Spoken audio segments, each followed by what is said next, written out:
Hello students, welcome to crash biology. आज की video में हम देखने वाले हैं लेक्चर सेकंड जिम्नोस्पर्म्स का। BSc first year second semester की जो यूनिट थर्ड है जिम्नोस्पर्म, उसका आज सेकंड लेक्चर है, जिसमें हम देखेंगे क्लासिफिकेशन ऑफ जिम्नोस्पर्म। जिम्नोस्पर्म के हमने जनरल कैरेक्टर्स देख लिए, एक्सटर्नल मॉर्फोलॉजी और इंट्रोडक्शन देख लिया फर्स्ट लेक्चर में। अब हम देखेंगे क्लासिफिकेशन। जैसे हमने ब्रायोफाइट्स में देखा था क्लासिफिकेशन, फिर टेरिडोफाइट्स में, ऐसे ही हम जिम्नोस्पर्म्स से देखेंगे क्लासिफिकेशन, उनको किस तरह से क्लासीफाई किया गया। तो चलिए स्टार्ट करते हैं। In older times gymnosperms were kept among angiosperms. जब पहले इतनी रिसर्च नहीं हुई थी, इतनी नॉलेज नहीं थी कि जिम्नोस्पर्म और एंजियोस्पर्म अलग अलग हैं, तो इनको साथ साथ रखा जाता था जिम्नोस्पर्म और एंजियोस्पर्म्स को। It was Robert Brown, 1827, who first of all recognized these plants due to presence of naked ovules and placed them in a distinct group called gymnosperms. तो सबसे पहले एक साइंटिस्ट थे रॉबर्ट ब्राउन। उन्होंने 1827 में सबसे पहले रिकॉग्नाइज किया इन प्लांट्स को। इनके जो नेकेड ओव्यूल्स थे, मतलब विदाउट प्रोटेक्टिव लेयर्स जो ओव्यूल्स थे, उनकी वजह से। और फिर उन्होंने जो जिम्नोस्पर्म थे उनको एक अलग डिस्टिंक्ट ग्रुप में रखा और एक नया ग्रुप बनाया gymnosperms.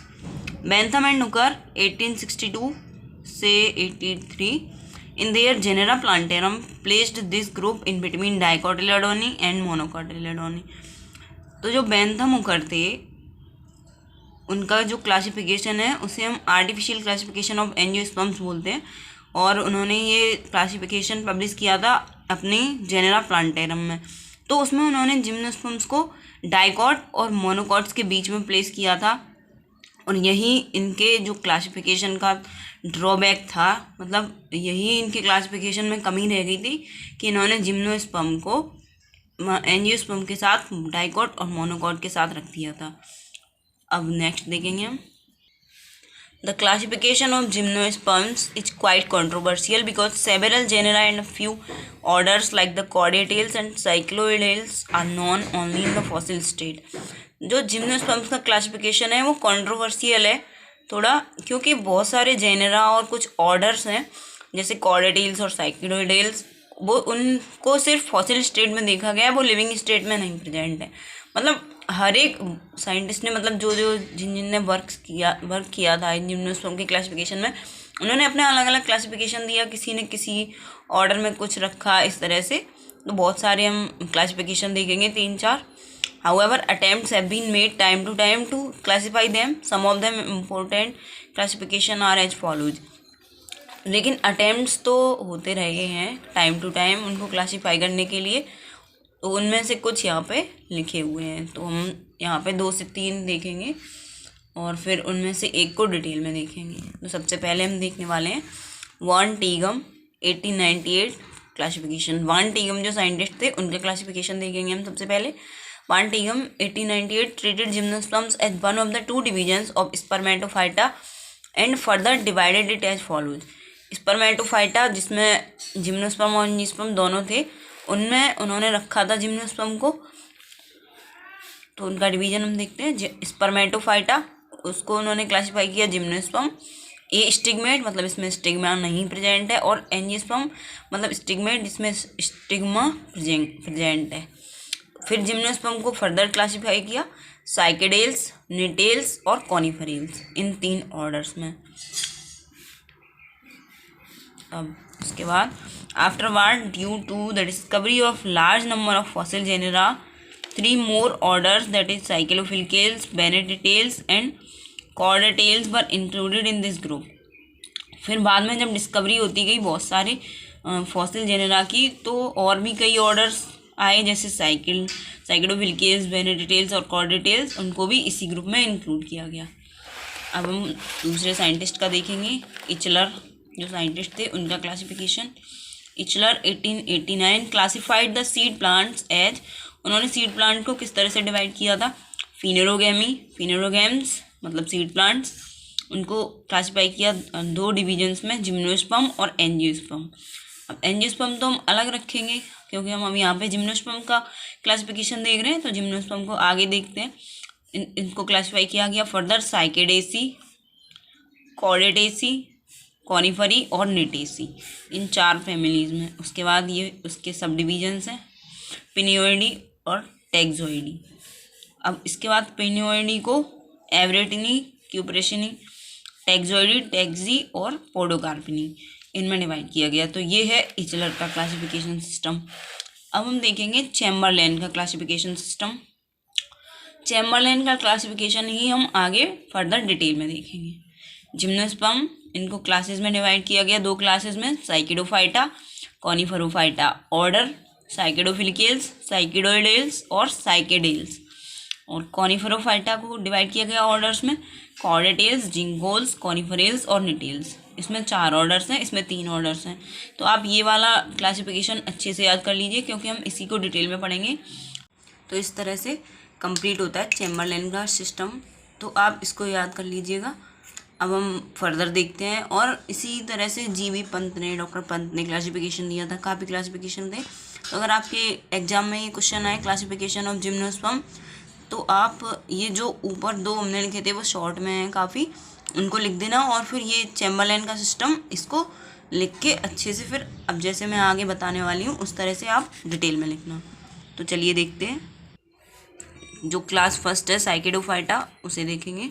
Gymnosperm with fern like pinnatifid leaves, इसमें फर्न जैसे जिम्नोस्पर्म होते हैं और उनकी फर्न लाइक पिनेटिफाइड लीव्स होती हैं। Unbranched stem and large foliage leaves, stem unbranched होता है और लीव्स लार्ज होती हैं, फॉलिएज होती हैं। लार्ज ग्लोबोस और कॉलमनार ट्रंक्स, लार्ज ग्लोबोस या कॉलमनार ट्रंक्स प्रेजेंट होती हैं। Only surviving representatives are modern cycads, इनके जो बाकी सारे तो फॉसिल्स हैं, जो सर्वाइविंग जेनेरा हैं वो मॉडर्न साइकेड्स हैं सिर्फ। लार्ज पिथ एंड कॉर्टेक्स, इसमें पिथ और कॉर्टेक्स बहुत लार्ज होती है। वुड इज रिलेटिवली स्मॉल और मेनोजाइलिक, रिलेटिवली स्मॉल वुड होती है और मेनोजाइलिक होती है। It is divided in 3 orders, ये 3 ऑर्डर्स में डिवाइड है। Order first Cycadofilicales, group of fossil plants, plants resembling with fern, hence they are given the name Pteridospermae, seed bearing ferns. इस group में जो फॉसिल प्लांट्स प्रेजेंट हैं उनको नाम दिया गया है टेरिडोस्पर्मी, क्योंकि वो फर्न से रिजेम्बल करते हैं। मतलब फर्न्स कौन से होते हैं? टेरिडोफाइट्स प्लांट्स होते हैं और इसीलिए हम बोलते हैं सीड बियरिंग फर्न्स। एग्जाम्पल है मेडिलोसा। एग्जाम्पल आपको ज़रूर याद रखने हैं। ऑर्डर सेकंड बेनेटिटेल और Cycadeoidales, long profusely branched stem, simple small leaves. Stem है लॉन्ग, प्रोफ्यूजली ब्रांच्ड है, मतलब इसमें ब्रांचिंग है स्टेम में, और लीव्स है स्मॉल है, सिंपल है, नीडल लाइक है और स्केल लाइक है या लेमिनेट है। 3 तरह की लीव्स प्रेजेंट होती हैं। In stem the amount of wood is much more than cortex and pycnoxylic wood. Stem में जो वुड का अमाउंट होता है वो बहुत ज़्यादा होता है कॉर्टेक्स और पिथ से। और वुड कैसी होती है? Pycnoxylic. Group includes extinct as well as extant order. Cycadeoidea example है इसका।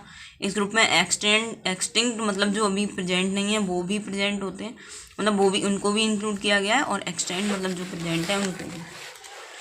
Order third Cycadales, all cycads are xerophytes. जो साइकेड्स होते हैं वो सारे कैसे होते हैं? जीरोफाइट्स होते हैं।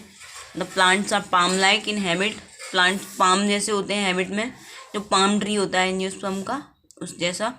The stem is salt unbranched and covered with persistent leaf basis. जो स्टेम होता है सॉल्ट होता है, अनब्रांच्ड होता है, ब्रांचिंग नहीं होती है, और कवर्ड होता है परसिस्टेंट लीफ बेसिस से, मतलब वो लीफ बेसिस प्रेजेंट ही रहते हैं। और जीरोफाइट्स का मतलब होता है इन प्लांट्स को बहुत कम वाटर की ज़रूरत पड़ती है और उसी में ये सर्वाइव कर लेते हैं। The leaves are pinnately compound and arranged in terminal crown. जो लीव्स होती हैं वो पिनेटली कंपाउंड होती हैं और अरेंज होती हैं किसमें? एक टर्मिनल क्राउन में, मतलब एक गोल गोल जैसा बन जाता है ऊपर क्राउन जैसा, और टर्मिनल होता है, मतलब उसके आगे कोई और लीव्स नहीं प्रेजेंट होती हैं। The cycads are strictly dioecious. ये डायोसियस होते हैं, मतलब मेल और फीमेल प्लांट अलग अलग होते हैं। That is micro and mega sporophyll develop on separate plant. जो माइक्रो स्पोरोफिल और मेगा स्पोरोफिल होते हैं वो अलग अलग प्लांट में डेवलप होते हैं। The ovule are straight, that is orthotropous.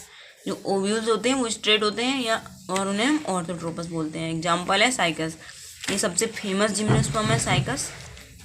अब हम आगे क्लास सेकंड देखेंगे, कॉनिफेरोफाइटा, जिसके 4 ऑर्डर्स हैं। These are long profusely branch plant. ये लॉन्ग प्लांट्स होते हैं, प्रोफ्यूजली ब्रांच होते हैं। In a TS the stem so small pith. Transverse section जब हम इनका कट करके देखते हैं स्टेम का, तो एक स्मॉल पिथ नज़र आती है। The xylem is dense and massive, that is pycnoxylic. जो जाइलम होता है वो डेंस होता है, मासिव होता है और पिक्नोजाइलिक होता है उसमें जाइलम।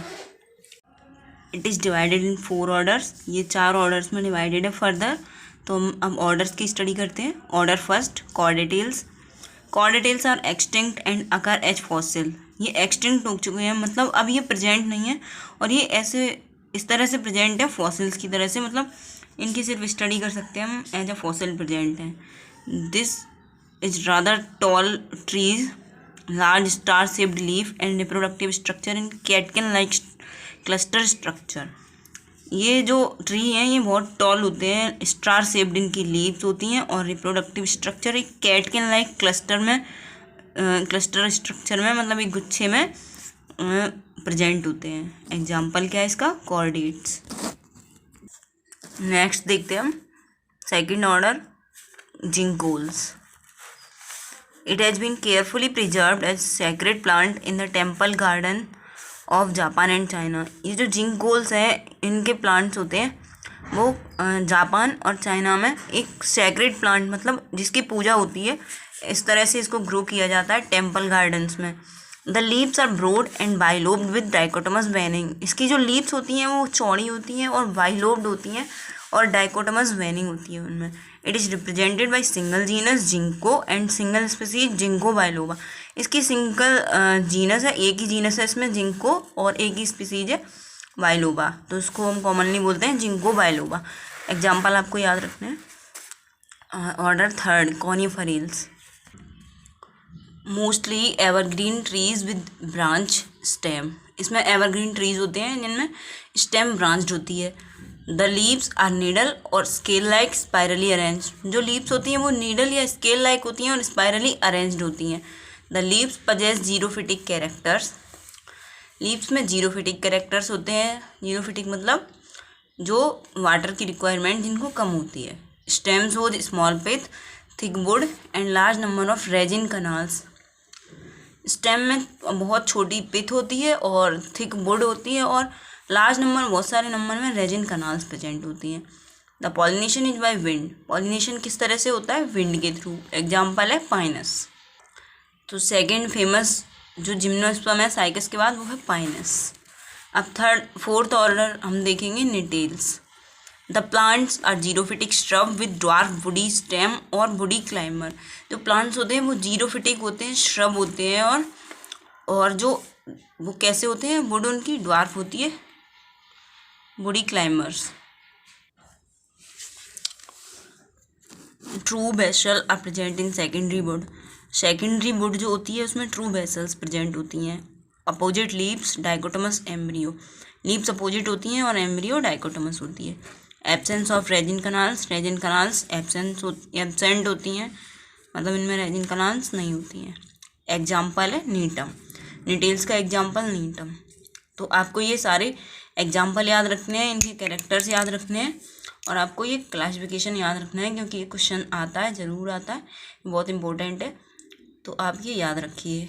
आपको वीडियो कैसी लगी कमेंट में ज़रूर बताएं। कोई डाउट हो तो कमेंट करें, और चैनल पर नए हैं तो चैनल को सब्सक्राइब करें, वीडियो को लाइक करें, ज़्यादा से ज़्यादा शेयर करें।